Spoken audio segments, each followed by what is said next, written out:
This video goes out to Mads.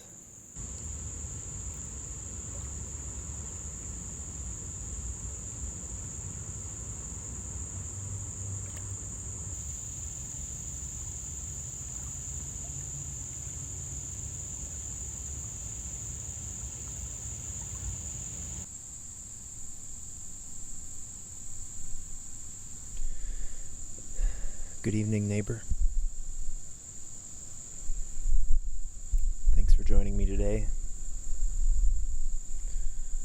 I'm going to be making a potato lentil soup recipe that I found a few days ago.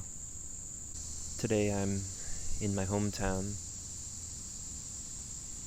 sitting beside the St. Joe River.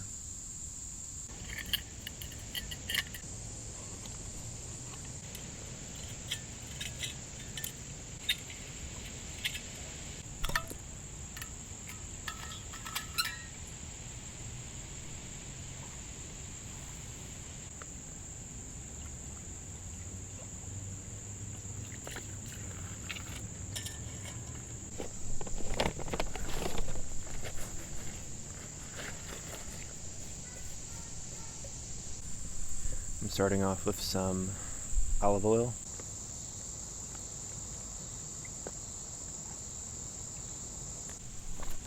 I'm also going to be chopping up an onion.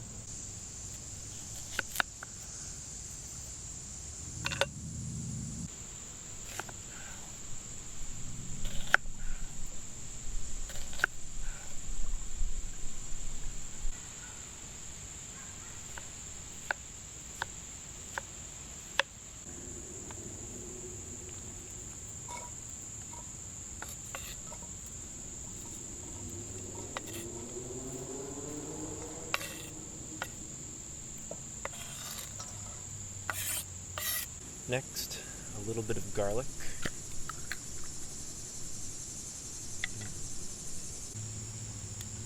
Or a lot of bit of garlic. A lot of much of garlic.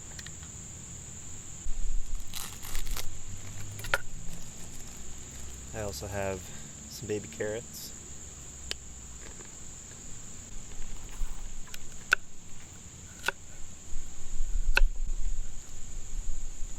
And I think I'll probably put about 12 of these in here.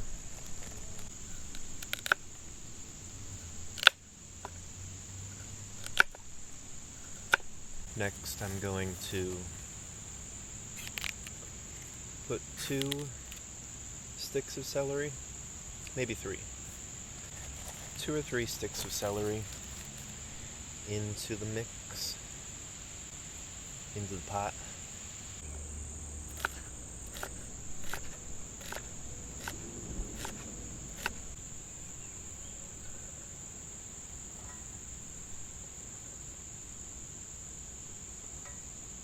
I think I'll add, that 3rd stick.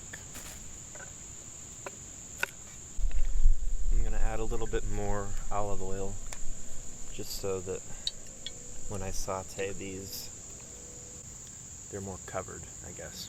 Just they're covered in the oil. Now I'm going to light the flame.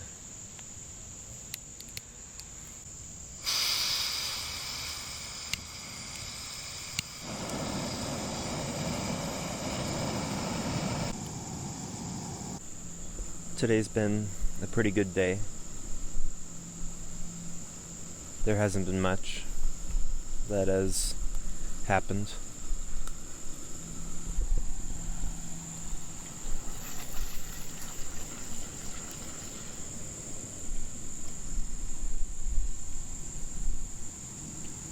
I've just sort of been sitting around, sitting outside. I went to the mall and did some work on the computer. I had a phone interview, and I also replied to an email for another job.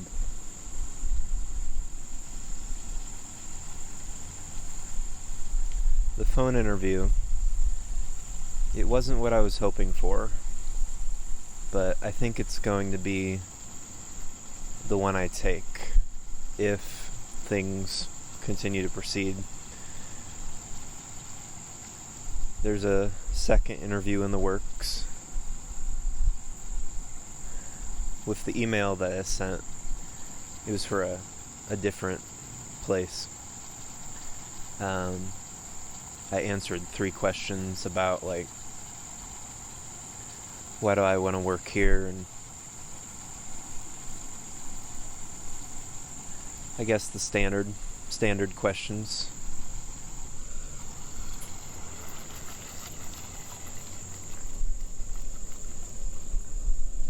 Questions I don't always feel comfortable answering, because really I want a job. I'm going to take the job, I'm going to do it, I'm going to learn it. And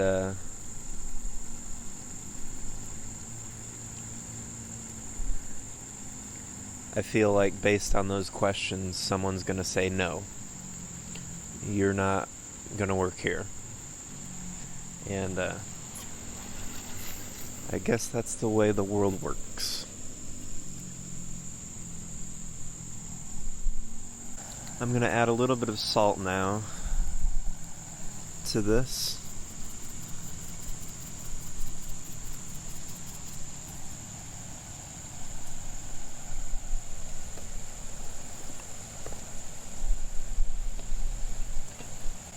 I don't know where my pepper went, but it might be a good idea to go back to the car and get that.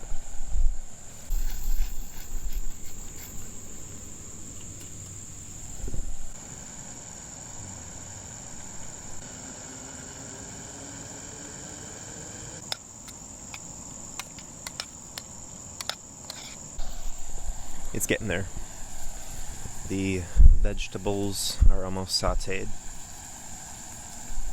As I sit here beside the river here in my hometown, I am thinking about the fact that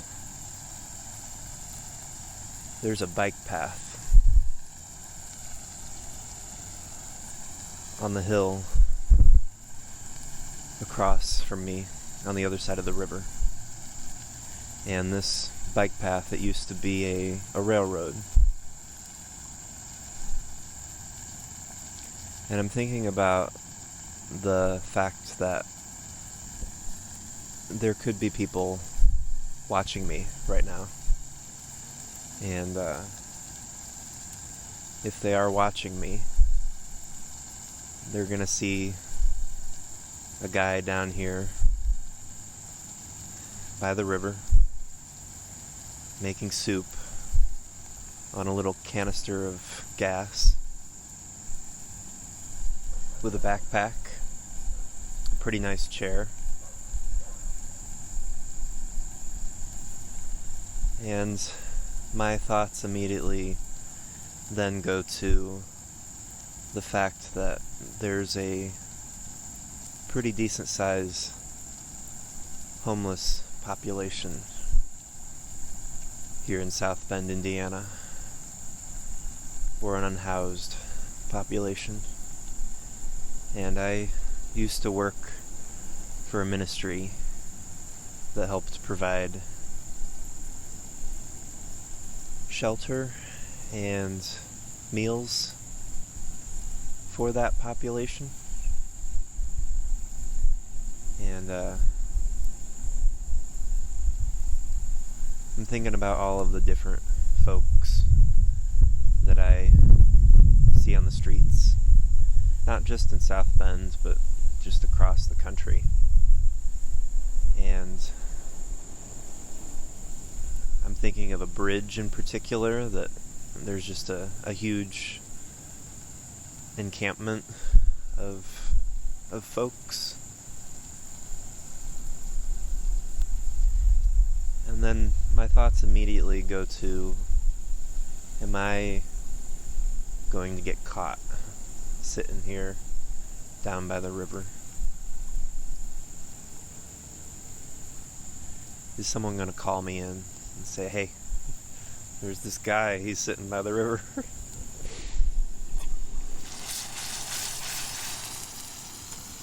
I hope that doesn't happen.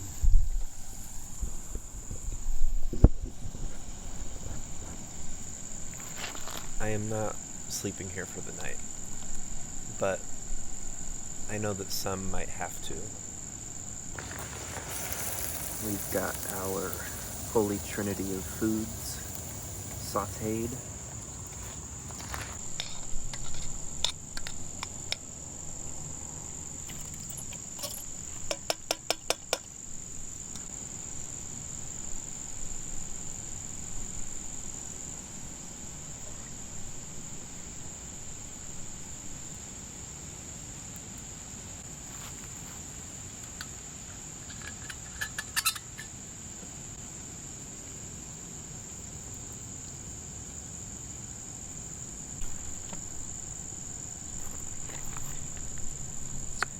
I bought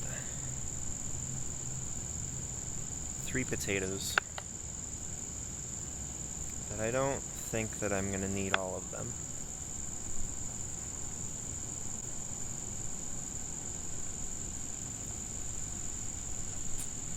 I think I'll probably use 2 of them. I'm going to turn off the flame as I cut these.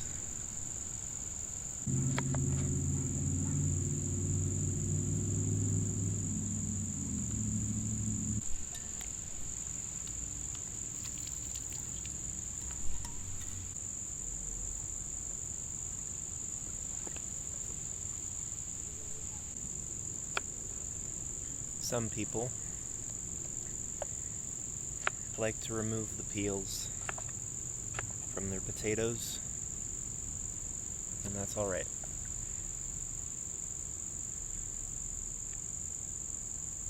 Other people choose to leave the potato peels on,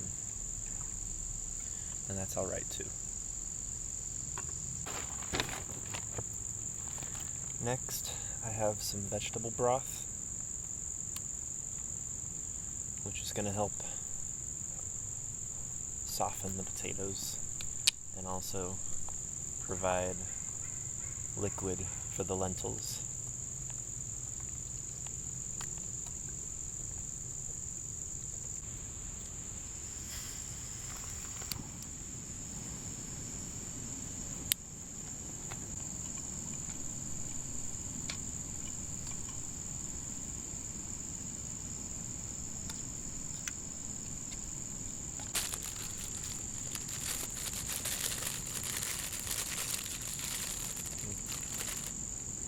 I've got this little chocolate bar,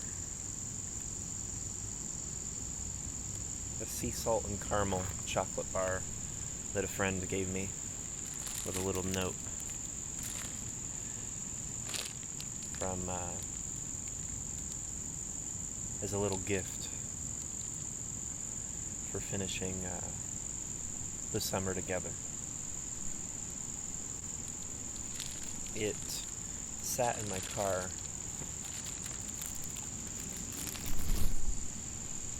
and kind of melted on my trip down to Tennessee. Kind of looks, it's a little bit of a mess now.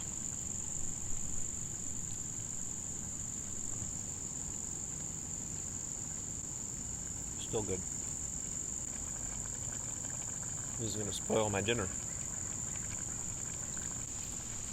I'm not too worried about the potatoes softening up, but I am a little worried about the lentils just because I think they're probably going to take a while, and it's going to require a lot of gas. You can always season your soups with just about whatever you want. But tonight, I'm gonna,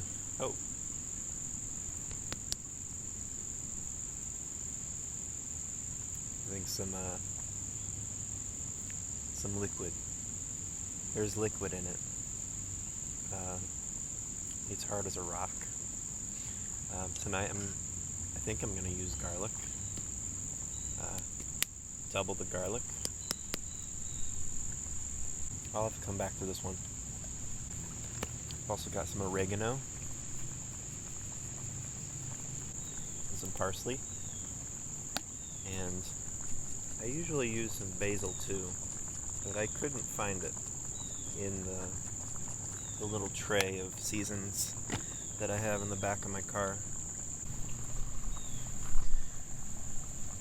I'm thinking about the housekeeping job that I had back in the Cascades, and I did that for 6 months. And I'm thinking about just some of the stuff that happened there and some of the things that were said. And the dysfunctional manner which the higher-ups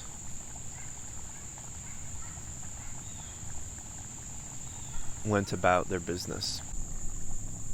I thought about this, I've been thinking about this just all throughout the summer, all throughout since leaving that job, and it's just been stuck in my mind as I've just been repeating some of those conversations over and over in my head, and probably not to my benefit. I'm hoping that there is some benefit from that, but it's not a really good feeling.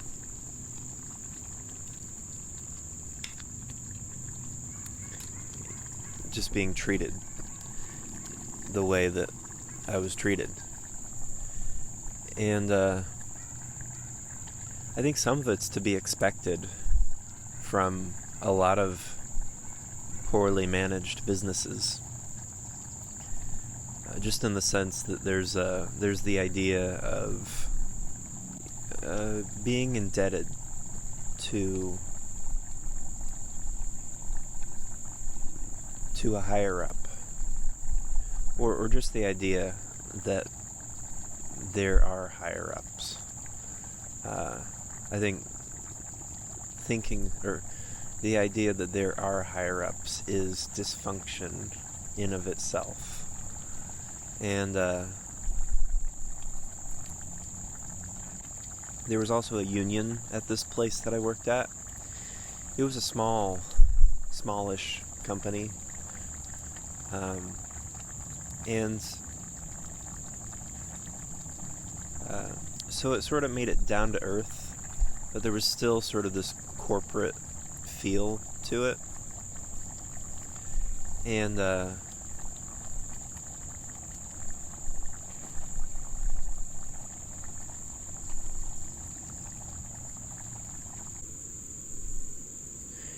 there was this admission of guilt that they wanted me to fall into at my last job.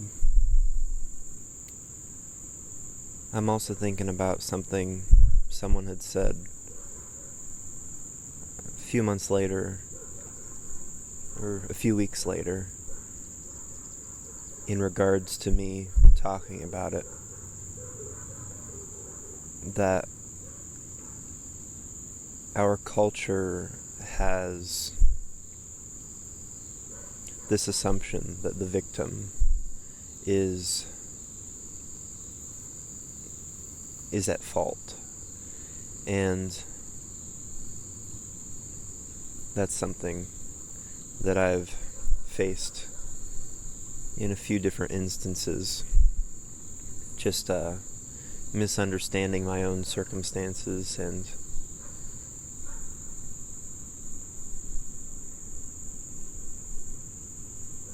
going about life.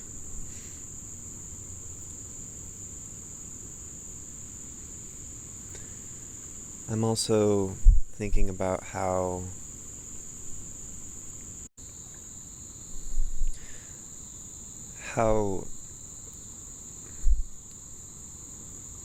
they wanted to see me as someone lower than themselves. They wanted to invoke power over me in some sense. I was also told by the union leader there that the union makes us equal. And that's one of the things that emboldened me to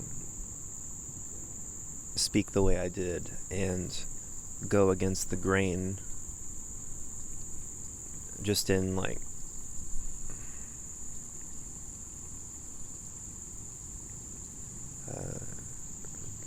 just the way they treated me, and in the way that I was able to respond to them.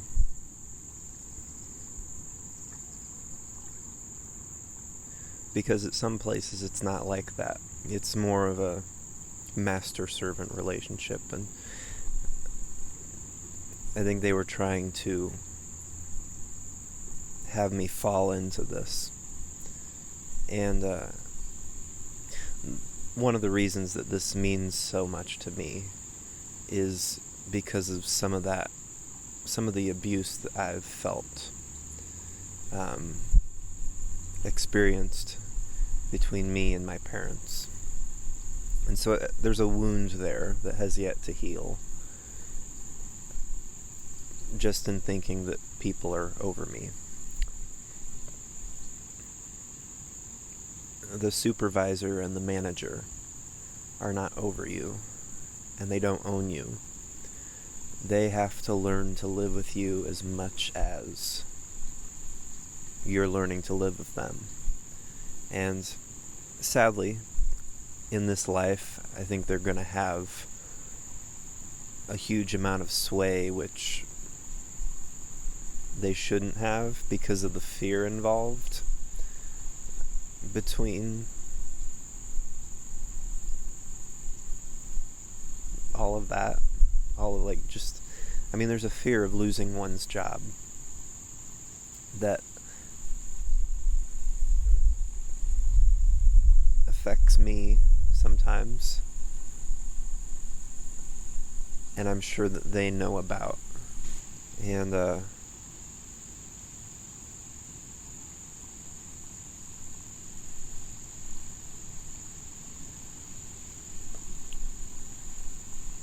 dude, I don't like being treated like that. Dude, grow the hell up. Yeah.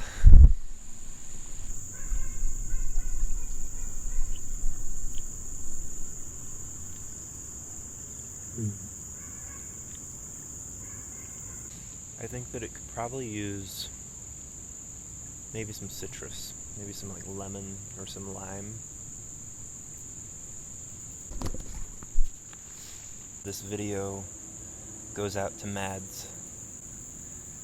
This is the little note that she gave me with the chocolate bar. Matthew, it's been a lot of fun working alongside you this summer. Thank you for demonstrating a Christ-like patience, grace, and kindness to those around you. You've brought a quiet, steady presence to the kitchen. Your well-timed jokes, funny comments, and spontaneous dance moves are always uplifting and encouraging to me and everyone in the kitchen. Mads. Thank you, Mads. I've been looking at these this entire time, and I don't know what they are, but they're on the catalpa tree, and they're probably some sort of seed, but they look funny. Yeah, it's pretty neat.